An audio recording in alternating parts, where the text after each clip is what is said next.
Speed. Marker. And action. This podcast is being recorded at the Motion Picture Institute, the oldest film school in Michigan, training the next generation of filmmakers today. Check out the website motionpicture.edu and schedule a tour now.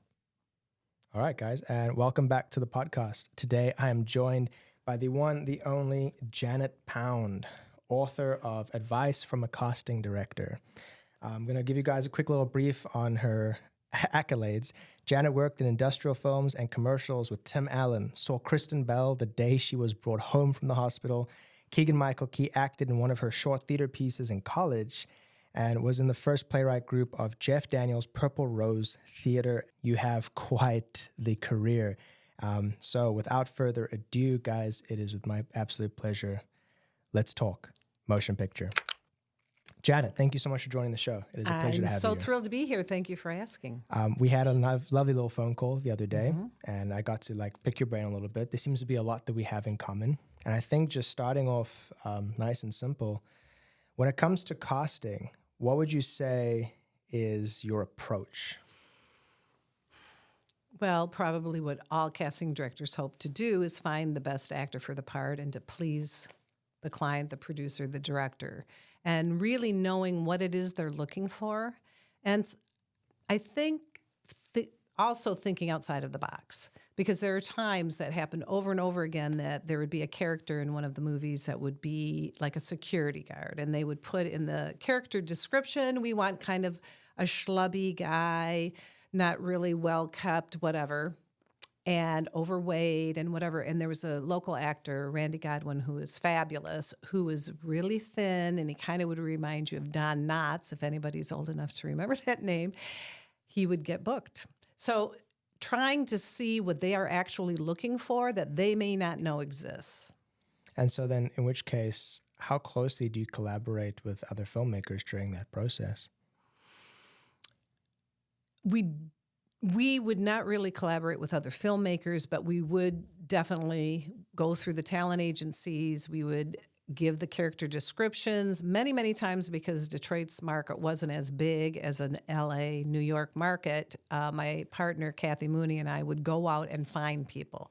So things like if we needed skateboarders or graffiti artists or rappers or things that weren't, actors, people who were not signed with talent agencies, we would have to physically go find them, which is something I can't imagine any other market doing. But usually you go through talent agencies. I'm a playwright and a screenwriter, and I go to theater all the time. So the theater actors are my good friends, and I would be constantly finding new actors. I went to a play last night at the Detroit Public Theater, a fabulous show, and I just met 4 new actors. So if something came up, and it's funny how that can happen, the next request I may get could be for that kind of actor. Gotcha. And I apologize a little earlier for my question if it wasn't as clear as I could have made it. I think I'm talking about when it comes to the director and the producer, how close is that collaboration with finding talent? Depending on the project. The lower budget, the more they would interact. If it's a big project like Warner Brothers, we did Gran Torino, you don't ever directly talk to Clint Eastwood, but you would get messages through him. And one of which is an example, we found Sue, who's the third most important role in Gran Torino. It's first Clint Eastwood and then Tao and then the character Sue. She actually drove her sister in for the audition. Clint said he only wanted actors that were Hmong for those parts. Well, Detroit doesn't have a strong Hmong community of actors, so we would actually go to a Hmong soccer festival, signed up people. They came in and auditioned. We asked her to also audition, even though she didn't have an acting background. She got the part. We've asked Clint Eastwood's assistant to find out if he wanted us to get her an acting coach. And he said, no, she was a natural. So you would interact with them that way if they are a bigger budget film. Otherwise, if it's a lower budgeted film, you would have more interaction. That's so fascinating. I've heard stories about Clint Eastwood being a huge fan of just getting anybody to fill a spot if he felt there was a spark there. Mm-hmm. And I'd say, what is the most interesting casting experience you've had with a filmmaker? outside of my own filmmaking. Yes. I would say finding Sue was really exciting because it's the kind of role that if this had been casted in LA, they probably would have gone through 1,000 people. And we were able to find her because we said, hey, you have a great look. Why don't you come in and audition? And she's like, but I've never acted. Just look at the part, take your time, and then come in and let's see. And she gets it. I think any of the times that I was connected to people getting really good roles was just so exciting because that's their dream. There was an actor who auditioned for us for George Clooney's movie, Ides of March, Yuri Sardarov, and he loved him. Well, he ended up asking for him to come out and do the movie that won an Oscar. It's a one word, it begins with an S. I can't remember it right now, but he asked for him to come out to do a part in that movie. And since then, he also got an ongoing part in Chicago Fire. So being the conduit to other people's dreams is just great. Would you say that there's some trends in casting? What do you mean by trends? So like casting trends, for example, let's say like a certain project does really well, and then there starts to seem like a trend of that type of character in other projects. Have you ever seen a trend like that? Have you been part of a trend like that? I think basically I should explain that being a Michigan casting director is very different than being a New York, LA, or whatever, because we were hired to find Michigan actors, or sometimes they would say throw the net out and we could go to New York or Chicago or whatever. But basically they wanted local talent. They would bring in the A-list actors. So as far as those roles, that probably would go to the main casting director. And what is the biggest challenge of a local casting director? Is not having a talent pool as deep as you would hope. And it's very varied. I just had an experience where I was talking to someone about a show that took place here that they were not happy. They could not find who they wanted. But I also did No Sudden Move with Steven Soderbergh. Huge director, huge project, all A-list actors in this movie. And his assistant said, did anybody tell you how happy they were with your casting? I said, no, I had no idea. She said, oh my gosh, we were thrilled. We really did not expect to find that kind of talent in Michigan. And what it brought to me was that depending on what the project is, we have some amazing, wonderful actors, but our talent might not be really deep in certain areas. If they came to me and said, you know, we want to do a movie about beauty queens, that isn't going to be as easy for us to cast because a lot of those type actors may move out to LA or New York. But if they say we want real people, we want blue-collar factory workers, we have a really strong African-American talent pool. So depending on what their needs are, yes, we do a great job, but according to some people, not so much, depending on what their needs are. So that's interesting. I for one, as I assume most people are, when you see a casting director, your assumption is they're just reaching out to agents and giving out a brief, and that brief has a breakdown of what they're looking for. But I know you've done casting outside of narrative work. You've done casting for like commercials and so forth like that. How different is the process from narrative to commercial? Everything is, I learned so much. It was just so fascinating because what I thought and what wasn't necessarily so. I found that the really big time producers, their expectations may not be as intense as a local ad agency. And I don't know if it's because they knew what they wanted, they'd been around long enough. For instance, like with Clint Eastwood, he said, when you do the breakdown and you get the character list, he said, I only want to see 2 people in each role. That's unheard of. Mm-hmm. If I were doing, let's say, a commercial audition, they might want to see 50. And so that I thought was very, very fascinating. That's actually really interesting. And this is another one, depending on what level the production is, they did not look at the resumes. And they didn't care any of the stories I would tell them, like there'd be an actors who, and because I come from an acting background, I'm very pro-actor, and even though I know, and I had to be told a few times, remember, you're working for the producer. I thought, yes, I am, but I also respect actors tremendously. And I would tell them things like, oh, she just got a part in this and that, and they didn't care. All they cared about is how did they come off with their words in their scene. I'm not gonna lie, that's actually very encouraging. You know, you would assume that actors, I assume this is probably the majority of the case, they were being considered on their accolades and how much pull they have. I'm actually very encouraged to hear that there's filmmakers out there that are casting people based on what they bring to a role as opposed to what they could do for the role. Well, this is the part that might disappoint you. Oh boy. Because what I am No, don't disappoint me, Janet. Yes, and I found with my own work, the things that I've learned, and it's so fascinating and shocking at the same time, that we would bring actors in, and it was about the look. Number one, and this is the difference between film and theater. In theater, it's about your performance, about can you engage for 2 hours on stage and whatever. It's not the same for film. It's the instant they see you. And that was just mind-blowing to me, that when we go through finding who we're going to bring in for the casting, it's the look. I go through their pictures, and it's the look. Sometimes I'll look at their resume. Sometimes I won't.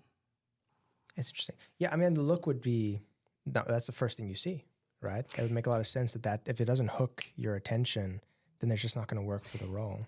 This is the example that I give. I have made 3 little films, and I'm really excited because this morning before I came here, I just got notified the Comedy Festival in Perth, Australia, picked my piece, Katrine's Last Words, as one of the best, and they're going to show it 4 times. Congratulations. Isn't that cool? I thought, yay. Anyway, I am going to be 72, and my mind just... Impossible. That's an impossible.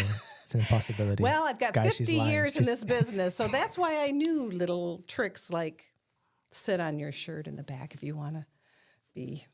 Yeah, for anyone listening or Yes. watching, Janet saved my outfit today, guys. Just putting it out there. Anyway, where was I? You were telling Keanu. us about your incredible career. You've got 3 short films out in festivals, and you had a little secret to share with us, something you've learned. Oh, yes, about casting my own little film. I have a film called Home Again, and I did the casting for this, and I needed a little Irish boy, and the kids came in and auditioned, and the one kid who came in wasn't the strongest actor, but he had red hair and freckles, and he popped. He looked, the minute you saw him on film, it's like, that's a little Irish boy, right? No, now I wouldn't have picked him if it were a theater piece. Fair. But he was wonderful, and he came through, and I was so thrilled because that's what I mean by sometimes, not always, sometimes it's the look. So then would you say actors really should, I know this is 100% in the book, actors shouldn't take it personally when they're not taken for a role? Never. It is always No. at first glance that... Never. And because I also started as an actor, I had to live that too. I'd go in and think, oh, I got that. I just nailed that. And I wouldn't get it. And then sometimes you would find out the reason. And even I can't remember, it was a Ryan Gosling movie that they shot here. And we had a local actor who was booked to do it. And then I had to go back and tell him, they can't use you. And he's like, why? He looked too much like Ryan Gosling. And it would have been confusing if you're watching this movie and you said, wait a minute. And so sometimes the look doesn't get you the job because you do look too much like one of the A-list actors. Too handsome. Can't have that here. Get there out of you here. go. Which is, I mean, that's, okay, so that's one thing I've struggled with my own casting experiences is when it gets to that point and you do need to start, giving people bad news. Do you have any tips on how to give actors that bad news? What seems to be the most effective in your career? Well, I try to, because I was an actor and I lived it, that I have intense empathy, and I would always go out of my way to talk to them after their audition if I could. And I had actors come up, and it was really sweet, and thank me for that. They said, we don't know. And sometimes actors will go away and think, oh, I glitched it. I didn't. And I'll say, no, that doesn't matter. In the big picture, that doesn't matter. It doesn't even matter if you screw up the lines. People think, yeah, give the best audition that you can. But so often they would focus on stuff that didn't really matter. So I would, after the audition, say, and we would give people second chances a lot. And they don't get that in a lot of other casting offices. And we would say, no, make sure when you go in to have the first part memorized so that you are like a horse out of the gate.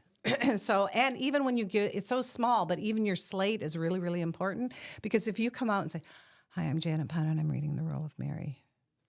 Or you say, "Hi, I'm Janet Pound. I'm going to be reading the role of Mary." It makes such a difference. And sometimes a lot of the auditions now are done online. I know I'm jumping all over the place, but there's so much information. This is great. This is so good. So sometimes they pick off of what they get, not in person. A lot of times the directors don't come in, which is also something people are surprised by. They won't be in the room. And so they have to pick by what they see. And they're going to see one after another after another. What's going to make them connect enough to want to go past the first 4 seconds? Because even for me, when I will get auditions sent to me, I have to weed through them to pick who I think should go on to the client. And if your slate is blah, in the very beginning is blah, don't save your good stuff for the end, because we're never going to get to the end. Seriously, I don't know if I've ever, well, that's not true, I have, watched the audition all the way to the end. But if you're going through 100 actors, you don't have the time, and you'll know instantly. Yeah, you'll know if there's a spark. You'll feel it. I mean, when I used to do a lot more acting, the advice I was always given by, casting directors and agents was, it's very important when you do your slate that you're perky and you're positive, but you're also presenting your best self. Because if you're going to send in a recorded audition and you're playing a crazy guy and you're just going to go straight to crazy, it's very hard for someone in your position to distinguish, is this person actually crazy or playing crazy? But it helps to have that quick little 20 seconds. Hi, I'm Keanu. I'm here to play crazy. I'm not actually crazy. And then go ham. And I would say, yeah, please. No, I was just going to say, I know I jump all over because there are so many different places to go, but you were asking, how do you let actors down when they didn't get the part? I usually will, if they call and ask, but the old quote used to be, "Don't call us, we'll call you." So you don't want 25 actors calling, why didn't I get it? What did I do wrong? But I could say, well, you went in and you said, "Oh, I didn't do very well." Never negate what you do, because there were times where they were brilliant and they really liked the actor. And then the actor at the end of their audition would say, that sucked. It's like, now you just put it in their head that you sucked. They didn't think you did. You were the one who ruined your own audition. I've never considered that. We had an actor. Self-sabotage. Totally. We had a wonderful actor who they loved, they booked, they wanted him. They said, he's the guy. And he said to the director, because this was the time the director was in the room, "Can I do it again? Could I try it again?" And they said, "Sure. How about here's a new script?" So they gave it to him. He went out on the hall. We gave him a lot of time. He came in and he blew it. He had the job. And they said, "No." And I thought, "Oh, Kevin, why didn't you just leave well enough alone? If they love you, just accept it and don't say, 'Oh, let me try it another way.' If they love you. If they don't love you, yeah, try it another way. But if you have it, don't do that." So I would tell people honestly, the reason you didn't get it is that you self-sabotaged by saying, "I sucked in that second read," or whatever. You didn't have the right look. They already booked somebody that's too similar to you. There's so many different, you know what? Many, many times the job went away. Nobody thinks of that. Like, oh, they're not shooting it. So Janet, how did you get into casting in the first place? Well, the fake it till you make it. I got into casting because I was an agent, and Michigan did not have a film incentive at the time. And overnight, it really happened overnight. I got a call from Warner Brothers to work on Gran Torino.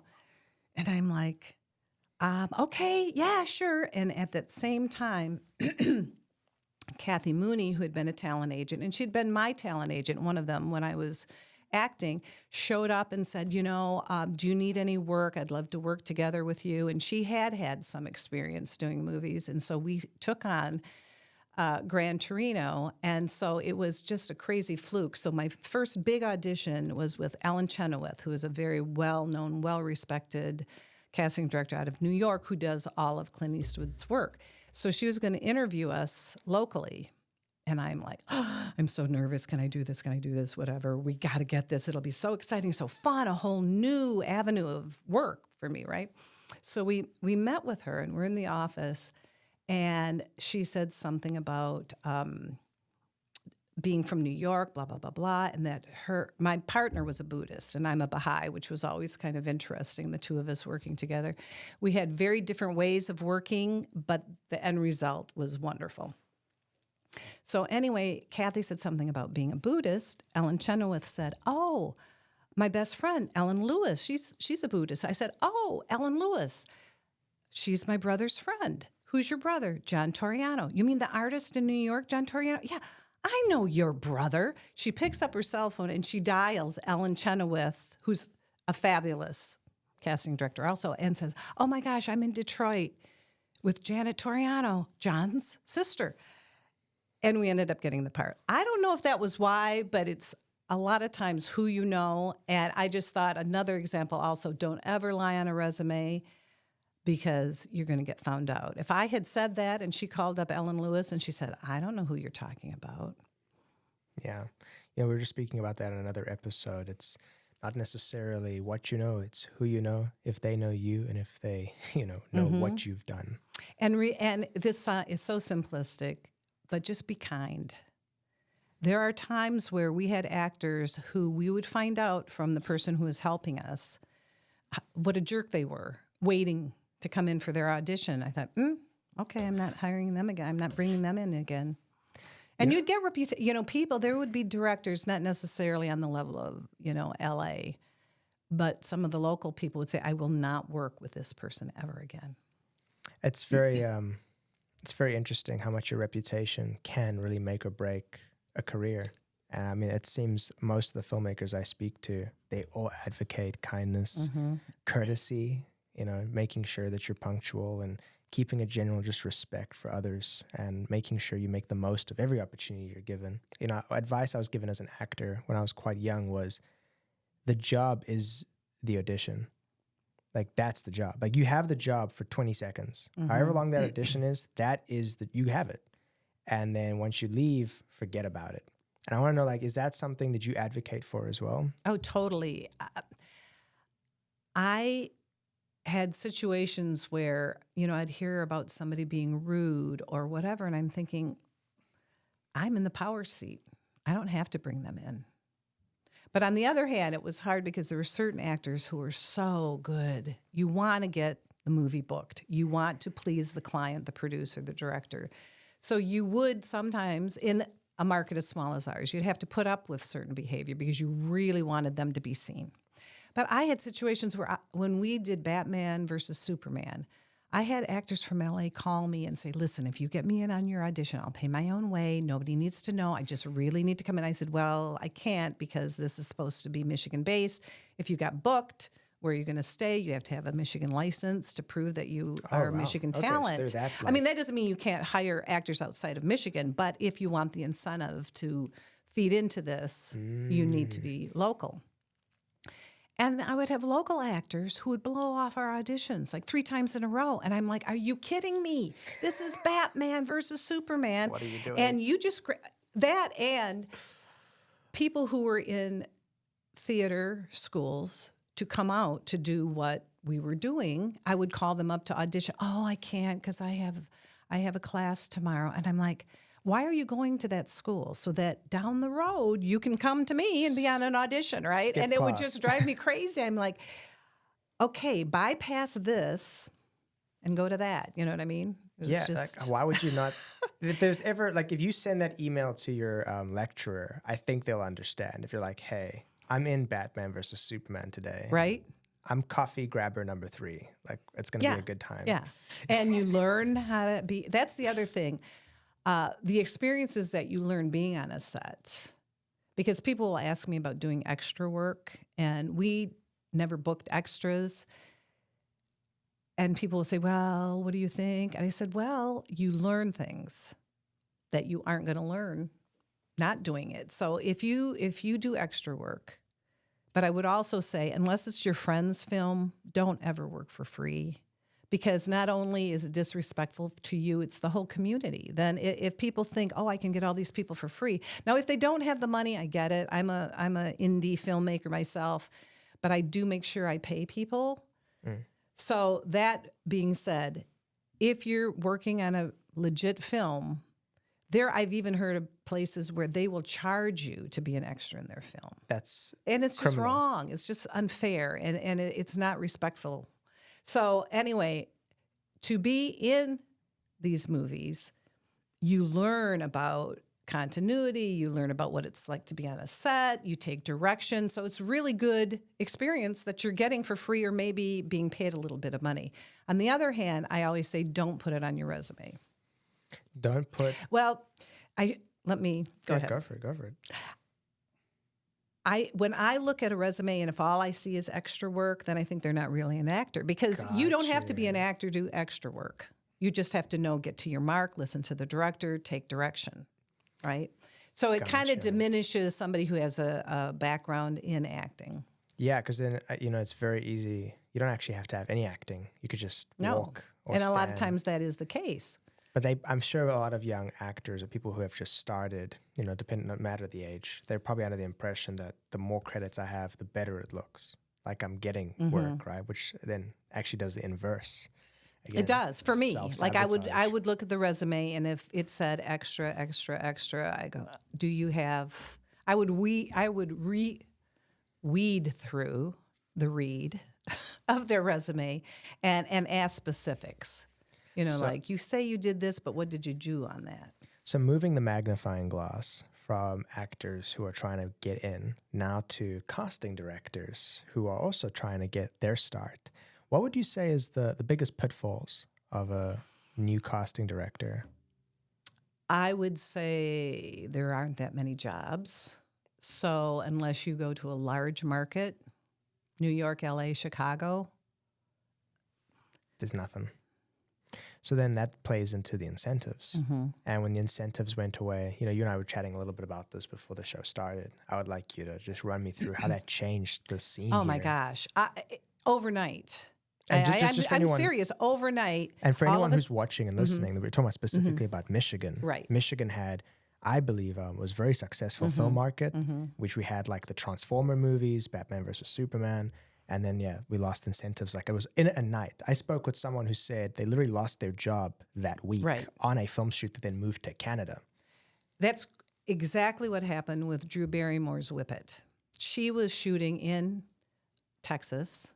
She heard about Michigan's incentive. She picked up her whole production and moved it to Detroit. So there was a time, I don't even know how I did this with my partner, that we were working on 3 movies overlapping. We didn't even have any assistants. And I think it could have been Gran Torino, Whip It, and I don't remember what the third movie was, but I mean big movies, right? And it was just crazy. And that was because the incentive came. So overnight, people came here. Now, the incentive needed to be tweaked. We were giving too much, but it still created this community that was amazing. I will, to this day, go places where they have like vintage shops, and they'll say, oh, when the incentive was here, we were working all the time. The hotels and the restaurants and the cleaners. And I remember Jeff Daniels' dad owned a lumber company. Whip It bought all this lumber to create a roller derby, scene. So people, the auxiliary, is that the right word? Workers, companies were getting a lot because of this incentive. People always thought, oh, who cares? Actors can go out. It wasn't just the actors. They were the little part, actually, in the big picture of who is getting work here. And it just helped boost the economy. It kept a lot of people in work. And when it disappeared, it changed the It happened landscape. overnight. I mean, I was working like crazy for 10 years, and then I still will get things once in a while, and then poof, it was done. It's crazy how many careers just kind of died. And what's sad is our actors, and not just actors, but in all these other fields of work, end up leaving Michigan. So you lose your tax base from all these people who would have stayed. And there was a time when I first got into the business, Detroit was the 3rd most film footage shot. It was LA, New York, and then Detroit. We beat out Chicago. Wow. That's how, because of the industrial films, so much of the automotive training films, they all were done here. And I actually get a pension from Screen Actors Guild and from AFTRA.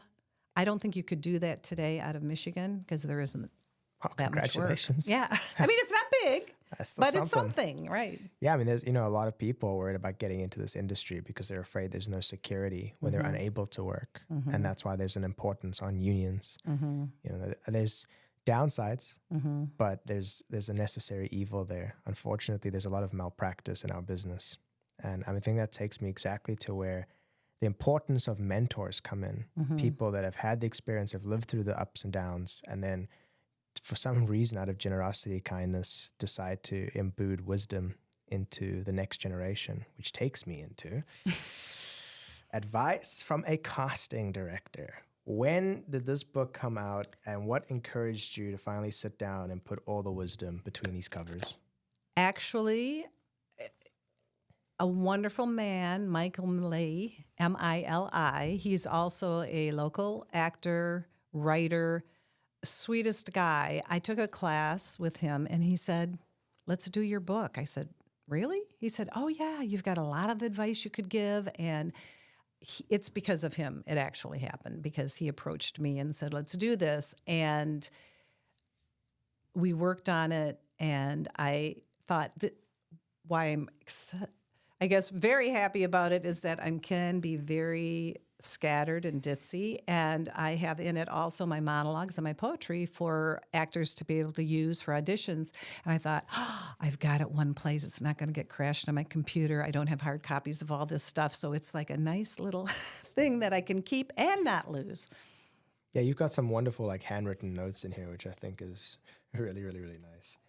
And I was just curious because it's like there's so much lived experience you've had that you've put in here. I mean, you've worked with so many incredible people, and I just want to know where that spark came from. Why was there a need you felt to put this out there for people, and what was your hope what this book could do for up-and-coming actors? Because when I got in the business, there was no one. I had no guidance. I didn't know what I was doing. I thought I got married at 19. I had 3 kids by 27. When I was 23, I wanted to work. I thought, what can I do? I actually started doing print modeling. They started sending me on auditions because I look like the mom or whatever for commercials. And then I started taking acting classes. So that's one thing I also would like to really push. If you want to do this, get the training. I have people come up to me all the time saying, oh, get me in one of your movies. Do you have any background in it? Have you studied? No. And I go, well, you aren't going to go to GM and say, let me design one of your cars. I'm a really good artist, right? And that's a great the point. equivalent. So I got into the business. I didn't know anybody else who did this. What's wonderful is the friends that I've made along the line. But so I get into this business and I go on a film shoot and it's time for lunch. And I go up and I grab my lunch and people are giving me a dirty look. And I'm like, well, I did not know, I'm sure you do know, that crew eats first because they have to go back and get the lighting right and whatever. I did not know that. And so I looked like I was some ego actor who thought she should get the food first. So there are just simple things like that you don't know if you don't have anybody to tell you. And so I thought all that information would save other people from being embarrassed. You don't schmooze the director. He's got a job to do. And that happens a lot. A lot of people want to try and network on sets, and that can be just as sabotaging to your career because you have to understand that is a work environment. It's like a corporate room. Everyone has a position. Everyone's focusing. If you're coming there like, I have a great script, it's not the time. No. And what to focus on and what not to be so worried about. I had an audition for kids, and this boy came in, and the director was there. And the director said, oh, well, how come you want to be in this? And he said, I don't. My mom wanted me to come. And I'm like, oh, seriously? This is so embarrassing. So that's the other thing as far as kids go. If they don't want to be in it, do not do that, right? Don't, like we talked before, don't self-sabotage. If they ask you, why you want to do it, oh, I want to be famous. It's like, not a good choice. Also, if they ask you to talk about yourself, and this I think is really important, do not give me a resume or a litany of, oh, I've wanted to be an actor since I was a little boy. And, one time I saw this commercial. No, we already know that every single person who comes in here wants to be an actor. That's obvious, right? I want to hear something about you that sets you apart from everybody else, so that when we go through 100 people, I go, oh, that girl, that woman who had 18 kids in her family, that's what I remember. You know, I remember that the quirky stuff, that's what you should talk about. When they say, oh, tell us a little bit about yourself. Don't say, oh, I got my degree from the university, blah, blah, blah, blah. Tell me, well, I'm one of 6 kids, John, Jim, Jean, Janet, Julie, Joe. That I'm going to remember. And that's so fair, because a lot of the times, you know, my own experience with casting actors is they really want to impress. They really want to show you that they're interesting and they've done the work and that they're committed. But in reality, you want people that are interesting and people who pay attention to the world around them and have a lived experience. And if you get too caught up in your purpose, chasing your purpose, you don't really live.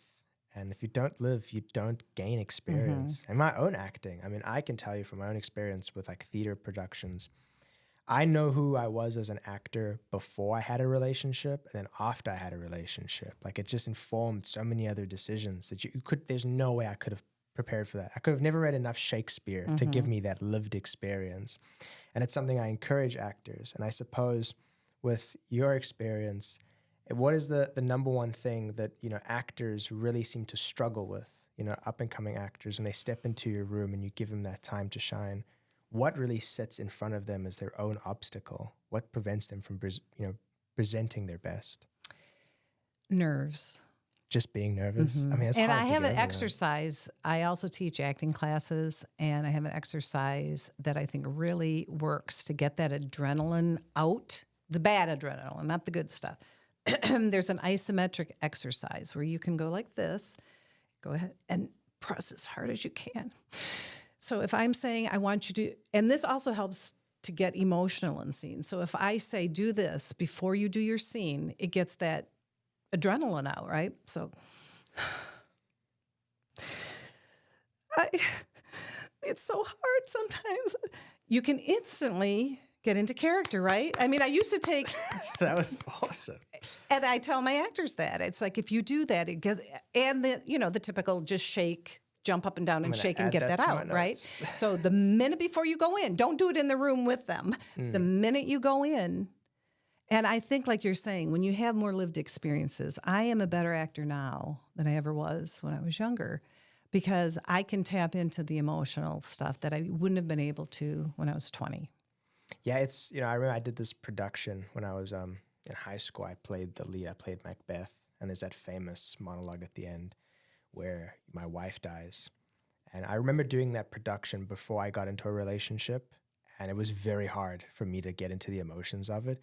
But once I was able to attach a trigger to that performance, and we were doing it the next year, we were touring the show, I just had so much more emotion, because I'm like, oh, I actually have something to attach this to now.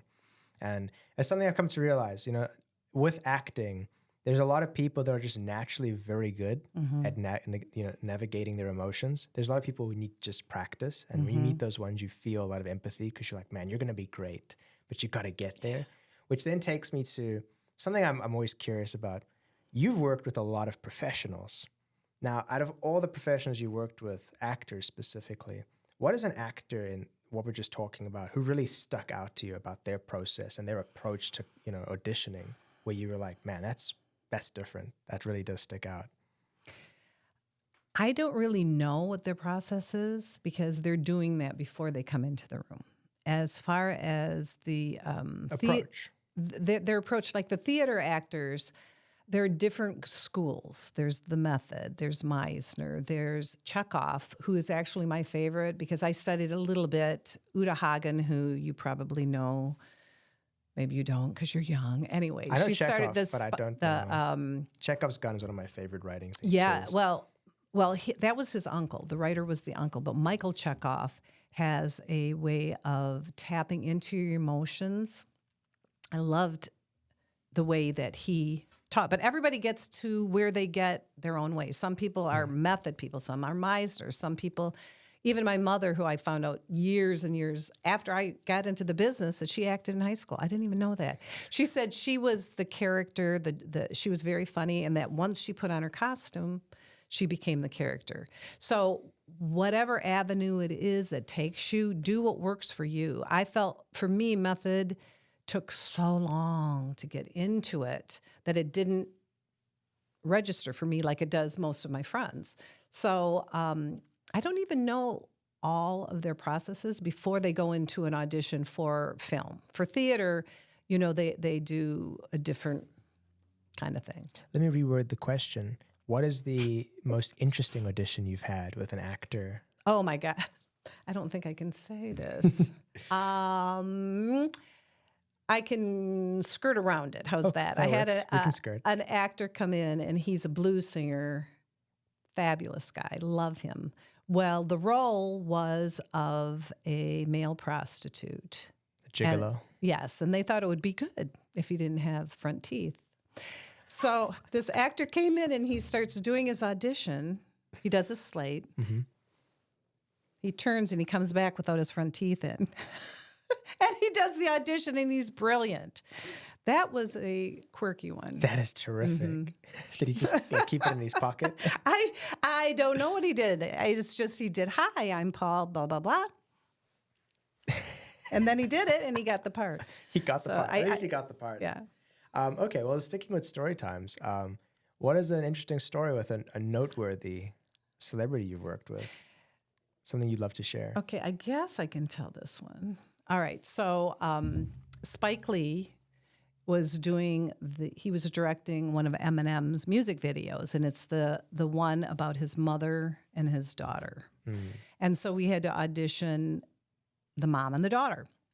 And she was supposed to be kind of, you know, like a blonde that maybe had roots and wasn't real well kept and whatever, and the little girl was his daughter. So we have a lobby full of parents and kids, and then the moms. So I met Spike Lee in our parking lot, and I heard that he wasn't a real schmoozer, right? And I am a talker. So I said, I know you teach at NYU. And he said, yeah. And I said, well, my brother heads up one of the theater departments at NYU, and he's good friends with Richard Price, who wrote Clockers that Spike Lee had directed. And I'm not getting anything. He's like, and I get it. I thought, okay, just be quiet and let him do his thing. So we go into the audition room, and the door's shut, and it's my partner, who is 8 years older than I am, Spike and myself. And one of the moms' character comes in to audition to be the mom in this music video. But she walks in with a paper bag from Kroger's and hands it to Kathy and says, "Happy birthday." Well, it wasn't her birthday, and it reeks of pot so much that I get a sore throat, and I'm looking. So all of a sudden, Spike Lee goes,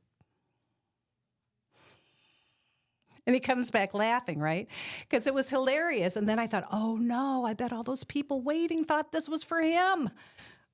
It wasn't. It was for my partner, Kathy. But I thought, oh my gosh, this is crazy. And you said, okay, so that with Spike Lee, then, you said you had a bit of an awkward encounter.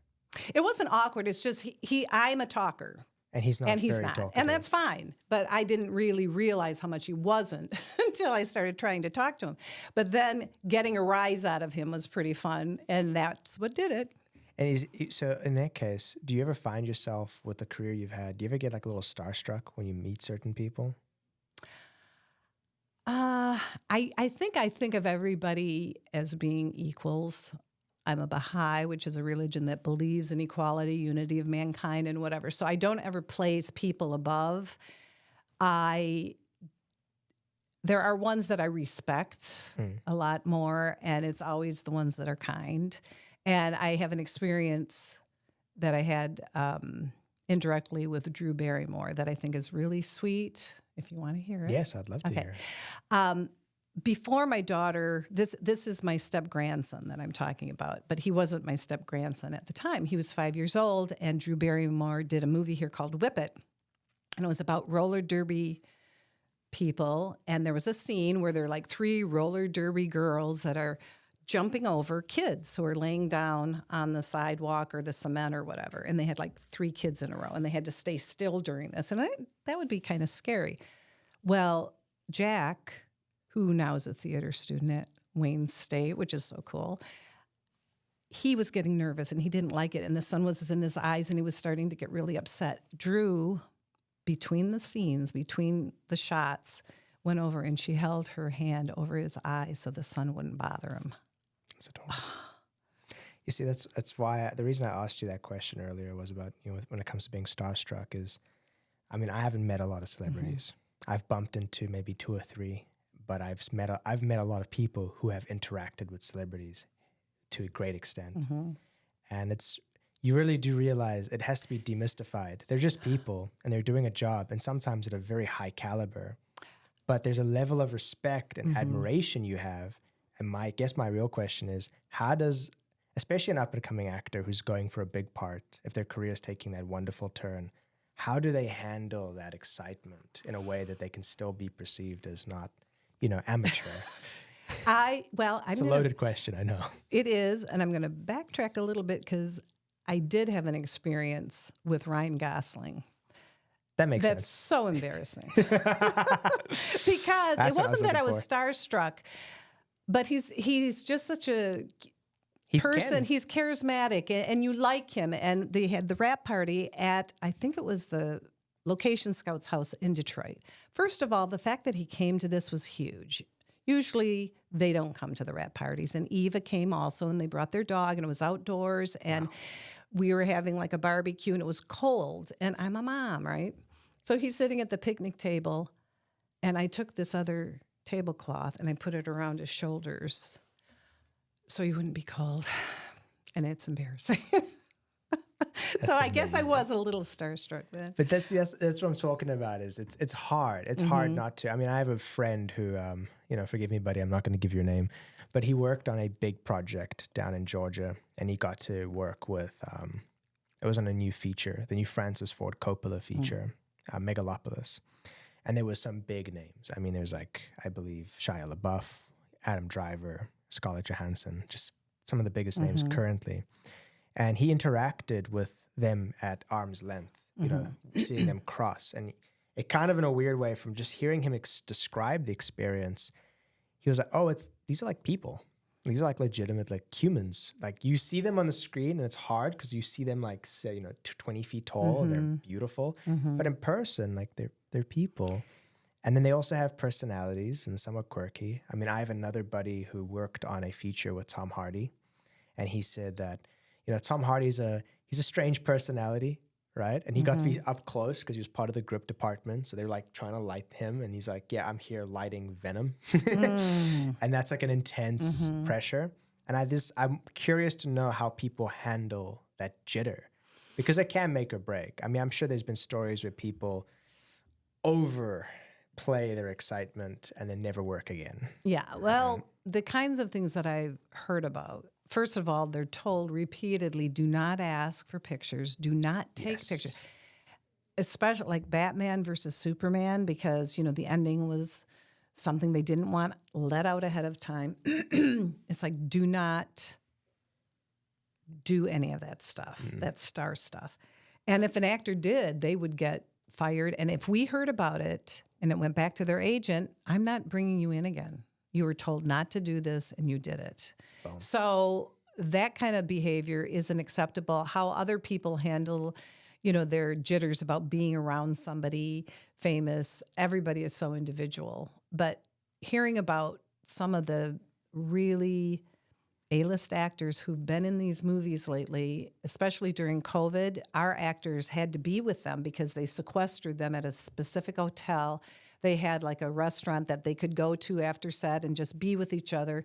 And one of the actors who's a good buddy of mine was talking to one of the A-list actors, and they were talking about their daughters who both had physical issues.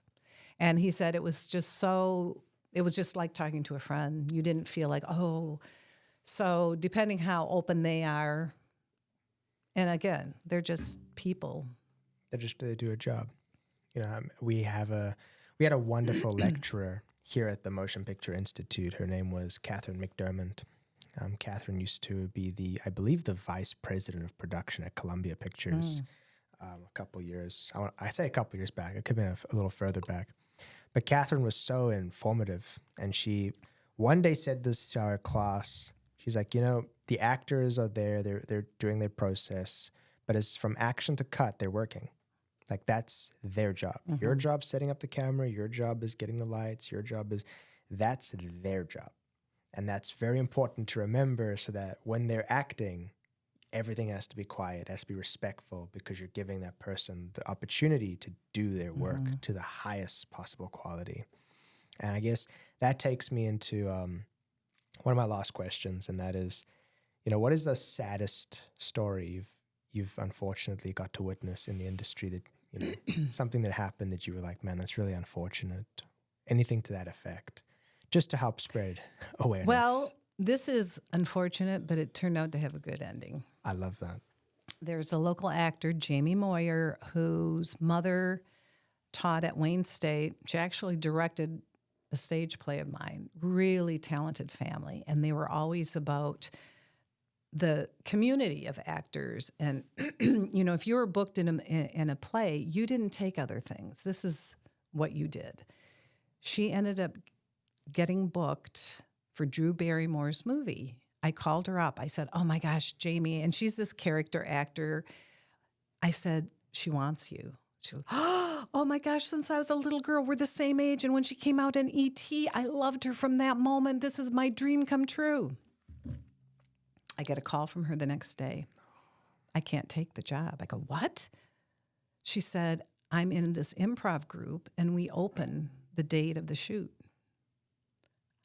I said, this is a once-in-a-lifetime opportunity. And she said, I know. It almost chokes, it does. It chokes me up. The integrity. That's big, man. The integrity of this person. She said, I cannot let down my fellow actors. I don't have a stand-in on this. This is a low, you know, I don't even know what she was paid for that. She said, but I was raised that you don't let down when you make a commitment. So she didn't do it. But It's heartbreaking. she went out to L.A. and is now giving these improv classes, and she's booked all the time. You've seen her on The Office. You've seen her on all these sitcoms, and she's voiceover for Bob's Burgers. Oh, wow. I mean, she's made it. She's done a really nice transition, and her integrity stayed. Integrity. I'm so glad that's, what a great cliff note. It is probably the most important quality of an actor. You know, just there's nothing like saying you agreeing to a role, getting a bigger opportunity, saying, unfortunately, this is a bigger opportunity. I hope you understand. That opportunity falls through and now you have nothing.